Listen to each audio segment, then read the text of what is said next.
சென்னை கமிஷனராக வருகிறவர்கள் அத்தனை பேருமே பல ஆயிரம் கோடி கேட்காமே வந்து கிடைச்சிது. பல ஆயிரம் கோடி. நீங்கள் மதுரையில் ஜாங்கீர் நகர்னு இருக்குது தெரியுமா? கேள்விப்படுறீங்களா? இந்த பிஆர்பி லேண்ட் எடுக்கும்போது ஜாங்கீர் நகர், ஏன்னா அவர் ரியல் எஸ்டேட் போட்டு விற்கிறாரு, லீகலாகவே பண்ணுறாரு. இது எப்படி இந்த மாநில அரசு ஒத்துக்கிட்டு இருந்தது? அப்போ இவர் போலீஸ் வேலை பார்ப்பாரா, ரியல் எஸ்டேட் வேலை பார்ப்பாரா? இதுதான் அதிகபட்சம் சட்ட ஒழுங்கு கெட்டு போனதுக்கு ஒரு பெரிய எடுத்துக்காடு. இந்திய அளவில் தமிழ்நாடு சட்ட ஒழுங்கு சந்தி சிரிக்குதுன்னு மாயாவதி போய் சொல்லிட்டு போயிடுச்சு. பழைய கமிஷனர் ரத்தோர் இந்த கொலை நடந்தவுடன் இது அரசியல் கொலை அல்ல, தனிநபர் பழிவாங்கும் கொலை, அதுக்கு ஒரு முற்றுப்புள்ளி வச்சிட்டார் அன்னைக்கு நடந்த உடனே ப்ரெஸ் மீட்டில். ரெண்டாவது, அவர் மேல் இன்னொரு குற்றச்சாட்டு என்னென்னா களத்துக்கு போகலைங்கிற ஒரு குற்றச்சாட்டு. களத்துக்கு போய் சட்ட ஒழுங்கு இப்போ நிறைய பெரம்பூரில் சாலை மறியல் இப்படி நிறைய நடந்தது. போய் பாதிக்கப்பட்டவர்கிட்ட கன்வின்ஸ் பண்ணியிருக்கலாம், அது போகவே இல்லை. எப்பவுமே ஒரு சம்பவம் நடந்தால் உணர்ச்சி வசப்படக்கூடியவர்கள் இருக்கத்தான் செய்வாங்க. அப்போது அதை நீங்கள் இப்போ அவர் பெரம்பூர் காவல் நிலையத்தில் அமர்ந்து பாதிக்கப்பட்ட சம்பவம் நடந்த இடத்துல இருந்திருந்தாலே இங்கே இந்த அரசு மீது ஒரு நம்பிக்கை வந்திருக்கும். இவர் நீங்கள் அந்த பகுதிக்கே போகலை. இது ஒட்டுமொத்தமான எதிர்க்கட்சிகளுக்கு ஒரு பெரிய மனக்குறையாக போச்சு. யூபி முதல்வர், முன்னாள் முதல்வர் மாயாவதி வந்த பிறகு அந்த அம்மா முதல்ல சொன்னதை தமிழ்நாட்டில் சட்ட ஒழுங்கு கெட்டு போச்சு. என்ன பண்ணியிருக்கணும்? இவர் நேரடியாக முன்னாள் முதல்வர் யூபி முதல்வர் வந்தவுடன் இவர் மாயாவதியை சந்திச்சிருக்கணும், மாயாவதியை சந்திருக்கணும். அந்த அம்மா கமிஷனர் ரிசீவ் பண்ணலங்கிற கோபத்தில் தான் சட்ட ஒழுங்கு கெட்டு போச்சுங்குது. சரியா? இந்த பாதுகாப்பு ஏற்பாடுகளில் கவனம் செலுத்தவே இல்லை யார்? பழைய கமிஷனர் ரத்தோர். அப்போது இவ்வளவு விஷயங்களும் சந்தீப் ரத்தோர் மீது ஒரு பெரிய குற்றச்சாட்டு. குறுக்கீட்டுக்கு மன்னிக்கும் சார், ஒரு கேள்வி இந்த இடத்துல எழுதலை சார். அப்படி என்ன அவருக்கு முக்கியமான வேலை இருக்கும்? ஏன்னா தமிழகமே பதறுது இந்த சம்பவத்தில். அதை தவிர அவருக்கு முக்கியமான வேலை என்ன? இல்லை, இங்கே என்ன விஷயம்னு கேட்டிங்கன்னா, இப்போ சென்னை கமிஷனராக வருகிறவர்கள் அத்தனை பேருமே பல ஆயிரம் கோடி கேட்காமே வந்து கிடைச்சிது. பல ஆயிரம் கோடி, 100 கோடி 200 கோடிலாம் இல்லை, பல ஆயிரம் கோடி. இதுக்கு முன்னாடி இருந்த ஜார்ஜ், ஏகே விஸ்வநாதன், புறநகரில் ஜாங்கிட்டு, இவங்கெல்லாம் பார்த்திங்கன்னா பெரிய ரியல் எஸ்டேட் அதிபர்கள். இவங்கெல்லாம் போலீஸ் ஆஃபீஸில் இல்லை ரியல் எஸ்டேட் அதிபர்களா? நீங்கள் மதுரையில் ஜாங்கீர் நகர்னு இருக்குது தெரியுமா? கேள்விப்படுறீங்களா? இந்த பிஆர்பி லேண்ட் எடுக்கும்போது ஜாங்கீர் நகர், ஏன்னா அவர் ரியல் எஸ்டேட் போட்டு விற்கிறாரு, லீகலாகவே பண்ணுறாரு. இது எப்படி இந்த மாநில அரசு ஒத்துக்கிட்டு இருந்தது? எங்கே போனாலும் ஒரு போலீஸ் அதிகாரி இடத்த பேரை காமிக்கிறான். நீங்கள் ஏகே விஸ்வநாதன் வந்து ஒரு இன்கம் டேக்ஸ்லேயே பல ஆயிரம் கோடியை காமிக்கிறார். அவரும் போலீஸ் அதிகாரி, அந்த அம்மா மனைவியும் போலீஸ் அதிகாரி. அப்போ இவர் போலீஸ் வேலை பார்ப்பாரா, ரியல் எஸ்டேட் வேலை பார்ப்பாரா? ஜார்ஜ் அதே கதை தான். இப்போ ரத்தோர் மேலே அதே தான். நேரடி என்ன புகார் சொல்கிறாங்க? ஆருத்ரா கோல்டு நிறுவனம் இவருக்கு பல கோடி கொடுத்துருக்குங்கிறாங்க. முதலமைச்சர் தெரிஞ்சு தான் கோபத்தில் பனிஷ்மெண்ட் ஏரியாவுக்கு தூக்கி அடிச்சிருக்காரு. நீங்கள் அந்த காவலர் பயிற்சி பள்ளிக்கு போடுறது ஒரு பனிஷ்மெண்ட் தான். அப்போ முதல்வர் கோபத்துக்கு என்ன காரணம்? அவருக்கு ஏதாவது தெரிஞ்சிருக்கணும் தான் அர்த்தம். இப்போ நீங்கள் நானும் அல்ல, முதலமைச்சருக்கு பல சோர்ஸ் இருக்குது. எதிர்க்கட்சி தலைவர் கருத்தை சொல்லுவார், ஐஜி இன்டெலிஜென்ஸ் ஒரு கருத்தை சொல்லுவார், ஏடிஜிபி ஒரு கருத்தை சொல்லுவார், ஐபியிலேருந்து வந்து பார்ப்பாங்க, சென்ட்ரல் கவர்மெண்ட் உளவுத்துறை அதிகாரி வந்து பார்ப்பாங்க. இவ்வளவு தகவலும் அவளுக்கு முதலமைச்சருக்கு. ஏன்னா முதலமைச்சர் பதவிங்கிறது அப்படி ஒரு முக்கியமான பதவி. பல அதிகாரிகள் வந்து சந்திக்கிற ஒரு பதவி. அப்போ ரத்தோர் மேலே ஒரு கோபம் வர்றதுக்கு என்ன காரணம்? சாதாரணமாக ஒரு அதிகாரி கடமை செய்யலைன்னா ட்ரான்ஸ்ஃபர், அவ்வளோதான். இன்னும் அதிகமாக போனால் பணியிட மாற்றம், இல்லை காத்திருப்போர் பட்டியல். மகேஷ்குமார் அகர்வால் கள்ளக்குறிச்சி மேட்டுக்கு அவர் தான் ப்ரோஹிபிஷன் ஏடிஜிபி, கள்ளச்சாராயத்துக்கு பூரா அவர் தான். மது விலக்கும் தனி போலீஸ் ஸ்டேஷனே இருக்குது, ஊருக்கு இந்த லாண்ட் ஆர்டர் வரவே மாட்டாங்க. அப்போ கள்ளக்குறிச்சியில் இவ்வளோ பேர் சாக வரைக்கும் இவர் என்ன பண்ணிட்டு இருந்தாருன்னு அவர் என்ன பண்ணாங்க, காத்திருப்போர் பட்டியலை கொண்டு போட்டு தூக்கி விட்டாங்க. அவருக்கு ப்ரொமோஷனுக்கு அப்போ ஃபைல் சிக்கல், அவர் டிஜிபி ஆக முடியாது. ஏன் நீங்கள் கள்ளக்குறிச்சியை கண்ட்ரோல் பண்ணாமல் ஏன் விட்டா? எனக்கெல்லாம் கெட்ட பேர். முதலமைச்சருடைய கோபம் நியாயமானது. இந்த அதிகாரிகளுடைய பணி அதான பணி. இதுக்கு ஒரு ஏடிஜிபிக்கு ஒரு ஐஜி இருக்கார், ஒவ்வொரு ஊர்லேயும் ஒரு டிஎஸ்பி இருக்கார், ஒரு மது விலக்கு தனி போலீஸ் ஸ்டேஷன். அவன் கள்ளச்சாராயத்தை பிடிக்காமல் இருந்தான்னா அப்போ அவன் வேலை செய்யறதுதான் அர்த்தம். மரக்காணத்தில் அதே கதை தான். அப்போ இந்த கோபம் தான் ரத்தோர் மீது முதலமைச்சருக்கு.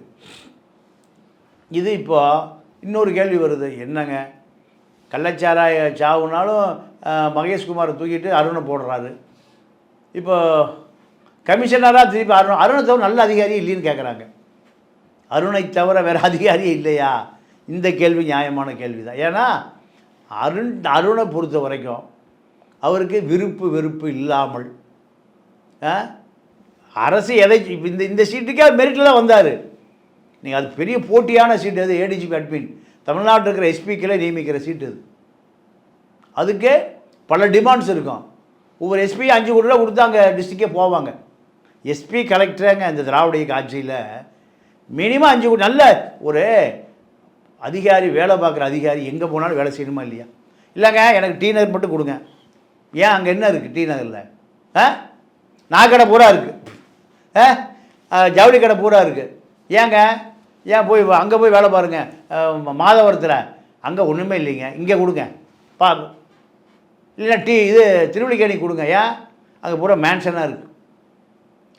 இப்படி காவல்துறை அதிகாரிகள் வந்து தண்ணியில்லா காட்டுக்கு மாத்திரம், ஏன் தண்ணியில்லா காட்டில் சட்டம் ஒழுங்கு பாதுகாக்க முடியாதா? லஞ்சம் வாங்குகிற இடத்துல தான் காவல்துறை அதிகாரி வேலை பார்ப்பாரா? அப்போ எப்படி மக்களை யார் காப்பாற்றுறது? இதே கதை தான் இப்போ ரத்தோரை பொறுத்த வரைக்கும். சந்தீப் ராய் ரத்தோர் மீது என்ன குற்றச்சாட்டுனா, ஆம்ஸ்ட்ராங்குக்கு ஒரு அச்சுறுத்தல் இருக்குங்கிறது உளவுத்துறைக்கு தெரியுது. உளவுத்துறை கமிஷனருக்கு தகவல் வந்திருக்கு. கமிஷனர் கூப்பிட்டு ஸ்டேஷனில் சொல்லியிருக்காரு. பெரம்பூர் ஸ்டேஷன் சொல்லப்பட்டு அவர் கூப்பிட்டு உஷார்படுத்தப்பட்டு இருக்கிறார். உஷார்படுத்தின நீங்கள் உஷாராக இருக்க வேண்டாமா? தனி நபர் உஷாராக இருப்பார், ரைட்டு. எப்போவுமே துப்பாக்கி சோப்பிலே வச்சு அலைய முடியாது. ஆனால் காவல்துறை அந்த பகுதியில் ரோந்து போயிருந்தால் பிடிச்சிருக்கலாமா? சில உளவுத்துறை காவலர்கள் அந்த ஏரியாவில் நிரந்தரமாக நிறுத்தி வைக்கப்பட்டிருந்தால், ஒரு வாரம் 10 நாள் நிறுத்தி வைக்கப்பட்டிருந்தா குற்றவாளி ஓடிருப்பானே.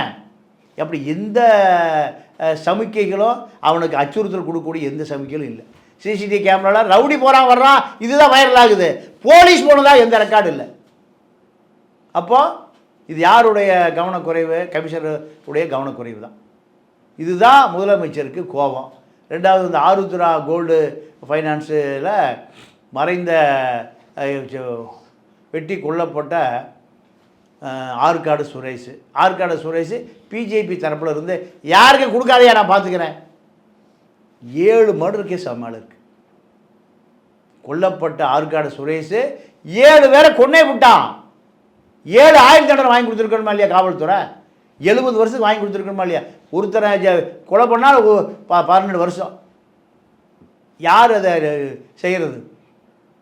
காவல்துறை தானே சாட்சிகளை கூட்டிகிட்டு போய் சாட்சிகளை பாதுகாத்து அந்த கொலைக்கான அத்தனை ஆவணங்களையும் நீதிமன்றத்தில் கொடுத்து தண்டனை வாங்கி கொடுக்க வரைக்கும் யாருடைய வேலை?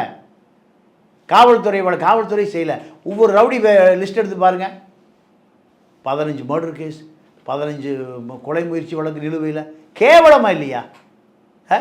அப்போது காவல்துறை அதிகாரிகள் பூரா முழு நேரமாக ரியல் எஸ்டேட்டில் தாங்க ஆர்வமாக இருக்கான். நீங்கள் சென்னையில் ஆட்டோ ஓடுது. எந்த ஆட்டோவாவது மீட்டர் கொடுத்து நீங்கள் போயிருக்கீங்களா உங்கள் வாழ்நாளில்? நீங்கள் அப்படியே பெங்களூர் போங்க. பெங்களூரில் போனீங்கன்னா ஏறும்போது மீட்டர் போடுவான், இறங்கும்போது மீட்டர் காசு வாங்குவோம். பார்த்துருக்கீங்களா? எத்தனை ஆண்டு காலமாக அதை மெயின்டைன் பண்ணப்படுது. பம்பாய் போங்க, நான் பல ஊர்களுக்கு போயிருக்கேன். கேரளா போங்க, இங்கே மீட்டுங்கிற ஒரு விஷயத்தை கட்டுக்குள்ளேயே கொண்டு வர முடியல. ஏன் கொண்டு வர முடியல? உங்களுக்கு வேறு வேலை என்ன? தமிழ்நாட்டில் மீட்டுங்கிற ஒரு விஷயமே கொண்டு வர முடியல. காவல்துறை கட்டுப்பாடுகள் வர முடியலன்னா காவல்துறையை விட ஆட்டோ டிரைவர்கள் பொதுமக்களுக்கு முக்கியம் இல்லையா? அதே போல் மெரினா பீச்சில் அலையில் மூழ்கி எனக்கு தெரிஞ்சு எப்படி தான் வருஷத்துக்கு ஒரு 10 பேர் 20 பேர் சாகுறான். பாண்டிச்சேரி கடற்கரைக்கு போங்க, அலைகள் அபாயம், மரணம் ஏற்படும்னு எல்லா இடத்துலையும் போர்டு இருக்குது. இங்கே தான் போர்டு இருக்கா? அப்போது கமிஷனருக்கு இதுக்கெல்லாம் நேரமே இல்லை. எல்லாம் நீங்கள் ரியல் எஸ்டேட்டு, கட்ட பஞ்சாயத்து, டெய்லி காவல்துறையில் ஸ்டேஷனில் இருந்துங்க கமிஷனர் வரைக்கும் இதுதாங்க வசூல். அப்புறம் எப்படிங்க சட்டம் ஒழுங்காக காப்பாற்றுறது? ஒவ்வொரு ரவுடிக்கு பின்னாடியும் குறைந்தது எப்படி இருக்கான்? லேண்ட் குரூசர் காரில் வர்றான், BMW பென்ஸ் காரில் வர்றான், கோடிகளில் சம்பாதிக்கிறான். இதெல்லாம் வெக்கமாக இல்லையா காவல்துறை அதிகாரிகளுக்கு?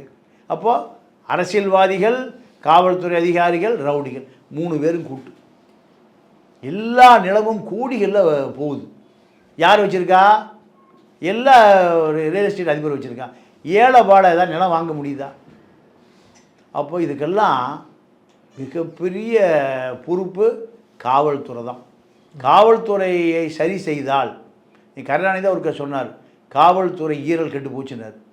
அந்த ஈரலை சரி செய்தால் மக்கள் காப்பாற்றப்படுவார்கள். நீங்கள் ஆம்ஸ்டாங்குக்கே பாதுகாப்பு இல்லைன்னா உங்களுக்கு எனக்கு என்ன பாதுகாப்பு இருக்குது?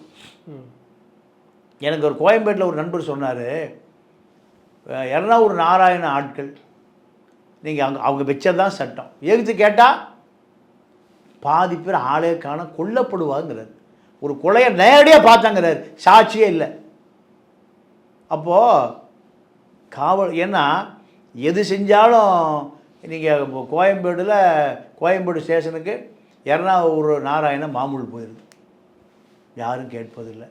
ரியல் எஸ்டேட் பண்ணுறதுக்கு முந்தி அவர்களுக்கு மாமூல் போயிடுது, நடவடிக்கை எடுப்பதில்லை.